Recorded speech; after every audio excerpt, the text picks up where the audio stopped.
अंतरराष्ट्रीय स्तर पर गोल्फ का चैंपियन पॉल एजिंगर नामक व्यक्ति 32 वर्ष की अवस्था में इंटेंसिव केयर यूनिट में पड़ा हुआ, कैंसर की बीमारी से वो संघर्ष कर रहा है।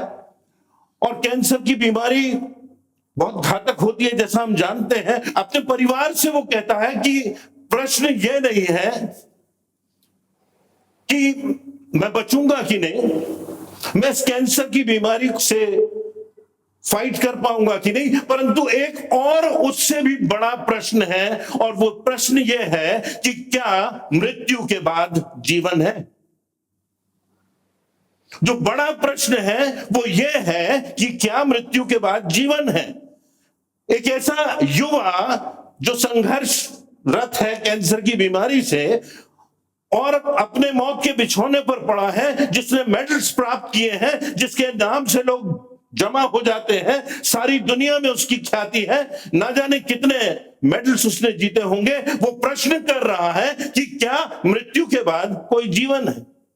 और ये प्रश्न कोई नया प्रश्न नहीं है। यदि हम देखें तो हजारों वर्ष पहले अय्यूब ने अपने पुस्तक में 14वें अध्याय की 14वीं आयत में यह प्रश्न किया था, यदि मनुष्य मर जाए तो क्या वह जीवित होगा। यदि मनुष्य मर जाए तो क्या वह जीवित होगा। प्रश्न मूलभूत यह है कि क्या मृत्यु के बाद जीवन है। हम सब जिंदगी चाहते हैं, हम सब जीना चाहते हैं, और इसके लिए हम महंगा से महंगा इलाज कराते हैं, अच्छे से अच्छे हॉस्पिटल्स में जाना चाहते हैं। जो सुनामी डॉक्टर्स हैं उनके पास हम जाते हैं, जहां सबसे अच्छा उस रोग का उपचार हो सकता है वहां हम ट्रीटमेंट कराते हैं। मृत्यु से बचने के लिए, अच्छी जिंदगी पाने के लिए, अपने स्वास्थ्य के लिए हजारों और लाखों और करोड़ों रुपए हम विटामिन पे खर्च करते हैं, हम व्यायाम करते हैं। महंगे से महंगा जो कुछ भी, जो आविष्कार हो रहा है, उसमें जो कुछ भी संभव है उसको प्राप्त करने के लिए हम प्रयासरत हैं कि हम जिंदगी पाएं। पर बड़ा प्रश्न, मूलभूत प्रश्न यह है कि क्या इस जिंदगी के बाद कोई जीवन है। प्रभु यीशु मसीह भी ये प्रश्न करते हैं कुछ भिन्न ढंग से। प्रभु यीशु मसीह कहते हैं कि यदि मनुष्य सारे जगत को प्राप्त कर ले और अपनी आत्मा की हानि उठाए तो उसे क्या लाभ होगा। अलेक्जेंडर द ग्रेट, सिकंदर महान, 33 वर्ष की उम्र में मृत्यु को प्राप्त हो गया। क्या अर्थ हुआ उस अधिकार का, उस पद का, उस नाम का, जो संसार को जीतकर और लाखों लोगों की कुर्बानियां देने के बाद उसे जो कुछ प्राप्त हुआ था। पहला कुरिन्थियों के 15वें अध्याय की 19वीं आयतों में पौलुस प्रेरित लिखता है, यदि हम केवल इसी जीवन में मसीह से आशा रखते हैं तो हम दूसरे मनुष्यों से, हम सब मनुष्यों से अधिक दयनीय हैं। एक दूसरे ट्रांसलेशन में लिखा है अभागे हैं। यदि केवल इसी जीवन में हमारी प्रभु यीशु मसीह से आशा है, यदि इसी जीवन की आशीषों के लिए हम जी रहे हैं, यदि हमारा सारा प्रयास और अगर हमारा सारा ध्यान इसी जीवन में लगा हुआ है, हम ये समझते हैं कि जो भी है बस यही एक पल है, तो इससे ज्यादा दुर्भाग्य की, इससे ज्यादा नकारात्मक बात कोई हो नहीं सकती। हमारे जीवन का समय जितना अधिक निकलता जाता है, हमें इस बात का एहसास होता है कि हम मृत्यु के निकट आते जा रहे हैं। किसी ने कहा है कि हम ऐसे संसार में नहीं रहते जो जीवितों का है और मृत्यु की ओर जा रहा है, परंतु हम ऐसे संसार में रहते हैं जो मृतकों का संसार है और जीवितों की ओर जा रहा है। किसी विश्वासी ने यह बात लिखी हुई बाइबल में। पहले कुरिन्थियों के 15वें अध्याय में पौलुस प्रेरित इस संदर्भ में प्रभु यीशु मसीह का पुनरुत्थान हुआ था, उसका उदाहरण देते हुए वो हमको इस प्रश्न का जवाब देता है। तो पहला प्रश्न जो है, पहली बात जो है वो ये कि वास्तव में मृत्यु के पश्चात क्या जीवन है। जब प्रभु यीशु मसीह की हत्या कर दी गई, क्रूस पर उसको मार डाला गया, उसको दफना दिया गया, और न सिर्फ दफनाया गया, आप जानते हैं कि उसकी कब्र पर मुहर लगा दी गई और रोमी सम्राट को डर था कि कहीं कोई दूसरे उसकी देह को चुरा करके ना ले जाए, तो मुहर लगाने के बाद पहरेदार भी बैठा दिए गए। पर आश्चर्य कर्म हुआ, परमेश्वर का महान कार्य हुआ और तब प्रभु यीशु मसीह पुनर्जीवित हुआ और पुनर्जीवित होकर के वो हजारों लोगों को दिखाई दिया। और पहला कुरिन्थियों के 15वें अध्याय की 3री और 4थी आयत में पौलुस लिखता है, मैंने यह बात जो मुझ तक पहुंची थी उसे सबसे मुख्य जानकर तुम तक पहुंचा दी कि पवित्र शास्त्र के अनुसार मसीह हमारे पापों के लिए मारा गया और गाड़ा गया, तब पवित्र शास्त्र के अनुसार तीसरे दिन जी उठा। मानव जाति की जो सबसे बड़ी समस्या पाप की समस्या है, उसके निदान के लिए प्रभु यीशु मसीह बलिदान हो गया और बलिदान हुआ और मारा गया, दफनाया गया और पवित्र शास्त्र के अनुसार, भविष्यवक्ताओं की भविष्यवाणियों के अनुसार वो तीसरे दिन जी भी उठा। उद्धार की योजना के लिए, मानव जाति के पापों की कीमत चुकाने के लिए मसीह यीशु जो निष्पाप था, जिसमें स्वयं परमेश्वरत्व था, जो परमेश्वर का निष्पाप एकमात्र पुत्र था, वो सबों के, सारी मानव जाति के पापों की कीमत चुकाने के लिए बलिदान हो गया। जो यहां पर बात है वो ये कि ना सिर्फ ये बात बाइबल में पाई जाती है, परंतु गैर मसीही इतिहासकारों की लेखनी में भी इस बात का वर्णन है। यदि आप किसी भी यूनिवर्सिटी में चले जाएं और उन दिनों का अध्ययन करें, इतिहास में जाएं, तो आप पाएंगे कि ऐसे ऐसे इतिहासकार हुए हैं, कम से कम 140 ऐसे इतिहासकार हुए हैं। उनकी लेखनियों को यदि जोड़ दिया जाए तो मत्ती, मरकुस, लूका, यूहन्ना जो हमारे सुसमाचार हैं, उन इतिहासकारों की लेखनी में और हमारे सुसमाचार में कहीं कोई अंतर हमको मिलेगा नहीं। तो यीशु की मृत्यु के बाद बात समाप्त नहीं हुई। संसार की दृष्टि में तो बात लगता था कि खत्म हो गई, इसकी मृत्यु हो गई, इसको दफना दिया गया, इसको कब्र में डाल दिया गया, उस कब्र पर मुहर लगा दी गई, पहरुए बैठा दिए गए, ये समाप्त हो गया। दुनिया ने सोचा कि बात समाप्त हो गई, राजा ने सोचा कि बात समाप्त हो गई, अधिकारियों ने सोचा कि बात समाप्त हो गई, धर्म के अधिकारी जो विचलित थे, जो प्रभु यीशु मसीह से घृणा करते थे, उन्होंने सोचा यह अध्याय समाप्त हो गया। न्यायपालिका के न्यायाधीशों ने, जिन्होंने प्रभु यीशु मसीह के साथ अन्याय किया था, गलत निर्णय दिया था, वो सोचते थे कि बात समाप्त हो गई। यहूदियों की संसद ने सोचा कि बात समाप्त हो गई, परंतु परमेश्वर है, परमेश्वर है और मनुष्य मनुष्य है। परमेश्वर की सोच में, मनुष्य की सोच में जमीन और आसमान का अंतर है। परमेश्वर की सोच में और मनुष्य के सोच में उत्तर से दक्षिण और पूरब से पश्चिम का अंतर है। और तब हम पाते हैं कि प्रभु यीशु मसीह जी उठा, उसका पुनरुत्थान हुआ, एक ऐतिहासिक गवाही हुई। कब्र के पत्थर पर लगी हुई मुहर टूट गई, कब्र के राजा की ताकत जो थी वो धराशायी हो गई। राजा ने जो सर्वाधिक बुरा हो सकता था वो किया, परंतु परमेश्वर ने पुनरुत्थान की सामर्थ्य से उसको पुनर्जीवित कर दिया। प्रभु यीशु मसीह का पुनरुत्थान हुआ, राजा की ताकत मिट्टी में मिल गई, रोमी सम्राट की योजना ध्वस्त हो गई, मौत की ताकत का नाश हो गया, जिंदगी की विजय पताका फहराने लगी।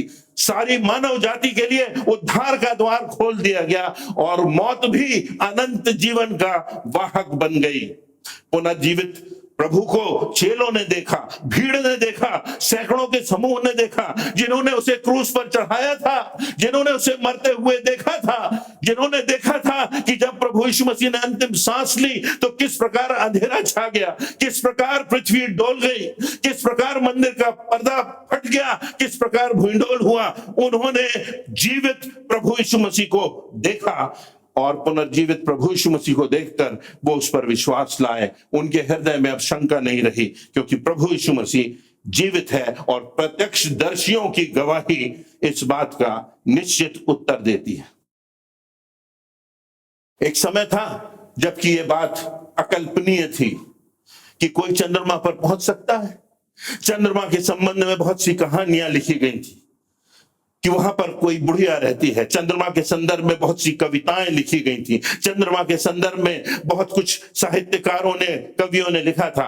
और ये बात, इस बात की भी खोज की गई थी कि चंद्रमा में कोई ऑक्सीजन नहीं है, वहां जीवन संभव नहीं है, गुरुत्वाकर्षण शक्ति का समापन है, कैसे संभव होगा, चंद्रमा पर तो जाना संभव है ही नहीं। परंतु तब जुलाई माह आती है, 1969 जुलाई माह का समय आता है, और तब नील आर्मस्ट्रांग का पहला कदम चंद्रमा पर पड़ता है, और सारे संसार में इस बात की खबर हो जाती है, और फिर कोई सवाल नहीं करता कि क्या चंद्रमा है या क्या चंद्रमा पर जाना संभव है।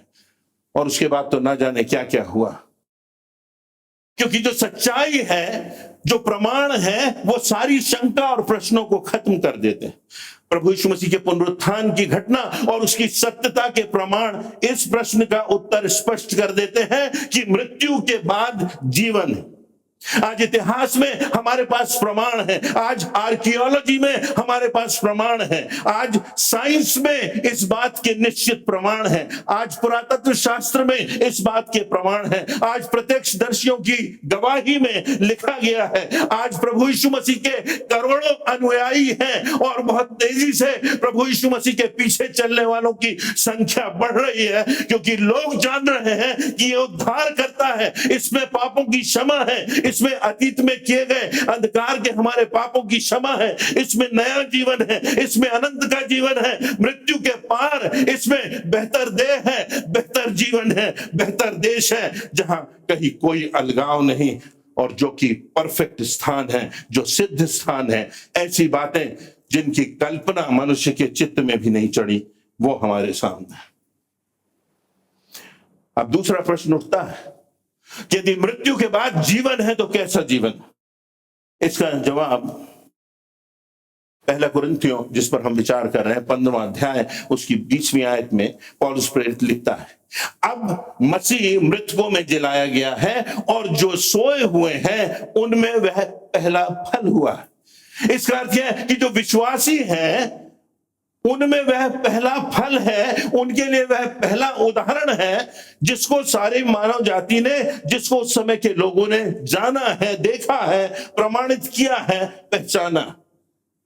और इसीलिए प्रभु यीशु मसीह की मृत्यु के पहले जो डाकू उनकी निकटता में था, जब प्रभु यीशु मसीह से वो जान लेता है कि राजाओं का राजा और प्रभुओं का प्रभु है, वो डाकू जान लेता है मात्र 3 घंटे में कि इसका राज्य तो इसकी मृत्यु के बाद आने वाला है।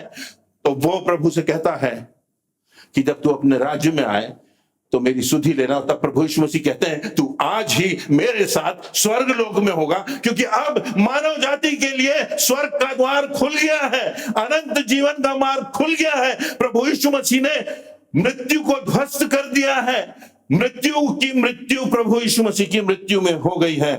और प्रभु यीशु मसीह आज हर एक विश्वासी से कहता है कि इसलिए अब जो मुझ पर विश्वास करता है वह मर भी जाए तो भी ना मरेगा। क्यों? क्योंकि हमने उस अनंत जीवन को प्राप्त कर लिया है।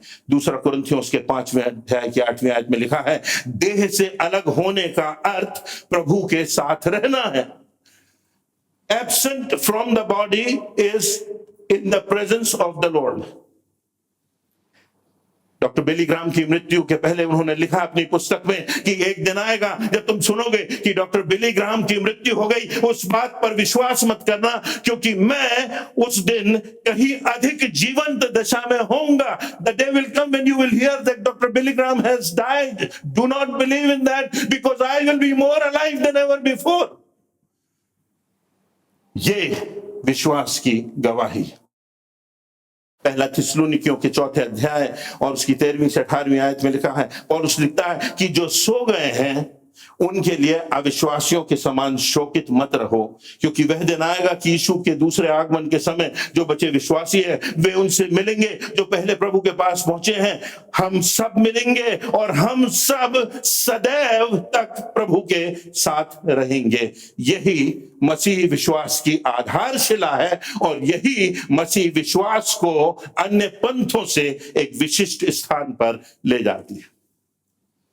संसार की सब प्रकार की विषमताओं से मुक्त, पीड़ा से मुक्त, अपंग होने की दशा से मुक्त, दुख और दर्दों से मुक्त, जन्मों के चक्र से मुक्त, सीधे परमेश्वर की निकटता में पहुंच जाना, सीधे परमेश्वर के राज्य में प्रवेश कर जाना, सीधे उस स्थान पर पहुंच जाना जहां ना कोई भूख है, ना कोई अकाल है, ना कोई पीड़ा है, ना कोई आंसू है, ना कोई अलगाव है, परंतु अनंत का जीवन है। अनंत का जीवन है, एक नया देश है, एक नया धाम है, एक नई देह है। और इसीलिए पौलुस कहता है कि उनके समान शोक मत करो जिन्हें विश्वास नहीं, उनके समान शोक मत करो जिन्हें विश्वास नहीं।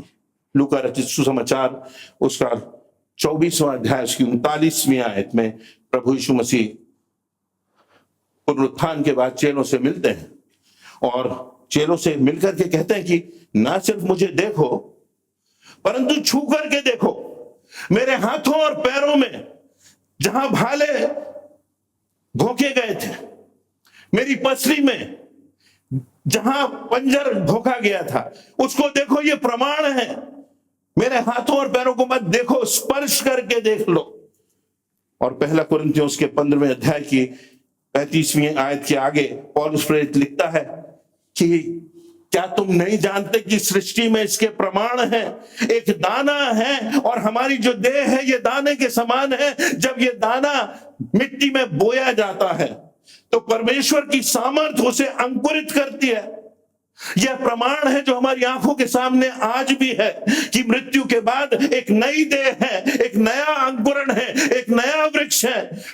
और तब ये नाशमान देह जो बोई जाती है अविनाशी दशा में उठा ली जाएगी, अनादर के साथ बोई जाती है महिमा के साथ उठा ली जाएगी, निर्बलता की दशा में बोई जाती है सामर्थ्य के साथ जी उठती है। नश्वर देह की समाप्ति होती है किंतु स्वर्गीय तेज में जी उठती है। और कब होता है?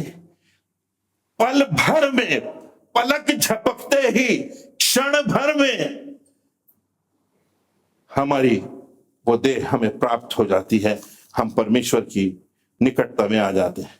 प्रभु यीशु मसीह कहते हैं कि मैं तुम्हें लेने आऊंगा। तुम परमेश्वर पर विश्वास रखते हो, मुझ पर भी विश्वास रखो। मेरे यहां बहुत से रहने के स्थान है, ना होते तो मैं तुमसे कह देता, पर मैं आता हूं एक दिन कि मैं तुम्हें अपने साथ ले जाऊं कि जहां मैं रहूं उसमें तुम भी रहो। जिस पिता के घर में, जिस अनंत जीवन में, जिस अविनाशी देह में, जिस अमरता की स्थिति में मैं हूं, उस स्थिति में तुम भी रहो। मैं चाहता हूं कि जहां मैं रहूं वहां तुम भी सदैव रहो, पिता के घर में। पिता का घर जो आनंद से भरा हुआ है, शांति से भरा हुआ है, परिपूर्णता से भरा हुआ है, जहां पुनर्मिलन है अपनों का, जहां आराधना है अपनों के साथ, ऐसा घर जिसका कोई अंत नहीं। मृत्यु अनंत का द्वार बन जाती है और एक नई देह, एक नया देश, एक नया संसार हमको प्राप्त होता है। तीसरी और अंतिम बात कि हमको कैसे अनंत जीवन की निश्चितता प्राप्त होगी। मृत्यु के बाद जीवन है। कैसा होगा जीवन? बताता है स्वर्गीय देह होगी। और एक बात और यहां पर आप देखिए, प्रभु यीशु मसीह चेलों को दिखा रहे हैं, तो छू करके देख लो, और उसके बाद चेलों के साथ भोजन कर रहे हैं। तो स्वर्गीय देह में एक विशिष्टता होगी कि हम पहचाने जाएंगे, कुछ विशिष्टता होगी। संभवतः निश्चित रूप से अच्छा घर होगा, भूख भी लग सकती है, बहुत सी बातें इसमें लिखी हुई हैं जिनकी हम व्याख्या कर सकते हैं। अब प्रश्न यह है कि हमको यह कैसे प्राप्त हो सकता है? यदि अनंत जीवन की हमें निश्चितता करना हो तो इसका वास्तव में कोई मोल नहीं। अगर अनंत जीवन देने के लिए कुछ हम कर सके, कुछ दे सके, तो हम तो सब कुछ देने को तैयार है। क्योंकि ये जो जीवन है, ये जो संसार है, ये तो क्षणिक है, ये तो कुछ पलों का है, ये तो इसकी कल्पना तंबू से की गई है, ये तो ढहा जाने वाला है। परंतु भवन है जो परमेश्वर की ओर से हमें मिलेगा, अनंत जीवन है। उसको पाने के लिए यदि हमें कुछ देना पड़े तो हम तो सब कुछ देने को तैयार हो जाएंगे। हम तो अपना घर भी बेच देंगे, भूमि बेच देंगे, सब कुछ देने के लिए हम तैयार हो जाएंगे अगर अनंत जीवन की निश्चितता हमको मिले। मनुष्य के द्वारा मनुष्य अपनी सामर्थ्य से अनंत जीवन को अर्जित नहीं कर सकता, मृत्यु के बाद के जीवन को अपने स्वयं की विद्वता से प्राप्त नहीं कर सकता। परंतु एक ही रास्ता है, इस संसार के धन से हम उसे पा नहीं सकते, संसार की बुद्धिमत्ता से हम उसे प्राप्त नहीं कर सकते, संसार के किसी पैमाने से हम उसे नाप नहीं सकते। केवल एक ही उपाय है, वो निर्दोष, निष्पाप, निष्कलंक प्रभु यीशु मसीह का बलिदान, प्रभु यीशु मसीह का लहू, जिसमें हमको पापों से क्षमा मिलती है, जिस लहू में क्षमता है कि हमारे पापों को धो करके श्वेत कर दे, जिस लहू में क्षमता है कि हमारे अतीत के कैसे भी गुनाह हो उनको मिटा दे, और जब परमेश्वर हमको देखे तो प्रभु यीशु मसीह की धार्मिकता उसको हमारे जीवन से दिखाई दे। पॉल एजिंगर जो अंतरराष्ट्रीय प्राप्त गोल्फ के खिलाड़ी थे, कैंसर से फाइट करते रहे और उस फाइट के दौरान उनकी मुलाकात प्रभु यीशु मसीह से हो गई, और न सिर्फ उनका जीवन बच गया पर उन्होंने अनंत जीवन को प्राप्त कर लिया। मेरी आत्मा कहीं नहीं, मेरी आत्मा का उद्धार मेरे खेलों से नहीं, वो लिखते हैं, मेरे पैसों से नहीं, मेरे मेडल से नहीं, मेरी पद प्रतिष्ठा से नहीं, उस 6 फुट की कब्र का उपाय मैंने जान लिया है। उस 6 फुट की कब्र के भय से मुक्त होने का उपाय मैंने जान लिया है। उस 6 फुट की कब्र को, जिसको समापन समझा जाता है, जिसको धूल को धूल और मिट्टी को मिट्टी और राख को राख की संज्ञा दी गई है, उसका निदान मैंने ढूंढ लिया है और उसका उत्तर मैंने पा लिया है। जो प्रभु यीशु मसीह में है, जो कोई मुझ पर विश्वास करे वह मर भी जाए तो भी जिएगा, क्योंकि पल भर में हम अंतिम सांस लेते हैं और हमारा प्रभु हमको अपने आगोश में ले लेता है। तो प्रश्न आज मेरे और आपके सामने, प्रश्न जो ना सिर्फ पॉल एलिंगर ने किया, परंतु वो प्रश्न जो हजारों वर्ष पहले अय्यूब ने किया, यदि मनुष्य मर जाए तो क्या वह फिर जीवित रहेगा? उत्तर है हाँ, वह जीवित रहेगा, निश्चय जीवित रहेगा। प्रभु यीशु मसीह ने ये कह के दिखाया, प्रभु यीशु मसीह ने ये करके दिखाया, और उसका प्रमाण आज भी इस बात की गवाही बना हुआ है। आज संसार की जनसंख्या का सबसे बड़ा जो भाग है वो इस प्रभु यीशु मसीह के पीछे चलता है, क्योंकि उसको वो जानता है इस अनंत जीवन के मूल को, अनंत जीवन के आधार को, इस उद्धार के मार्ग को, प्रभु यीशु मसीह को। यहां से जाने के पहले हम अपने हृदय में इस बात को निश्चितता से स्वीकार कर लें कि हमारा उद्धार और अनंत जीवन और मृत्यु के बाद जो जीवन है वो संभव है। मनुष्य मर जाए तो क्या जीवित रहेगा? यह आपको और मुझको इसका व्यक्तिगत उत्तर परमेश्वर के सामने देना है। परमेश्वर आपको आशीष दे।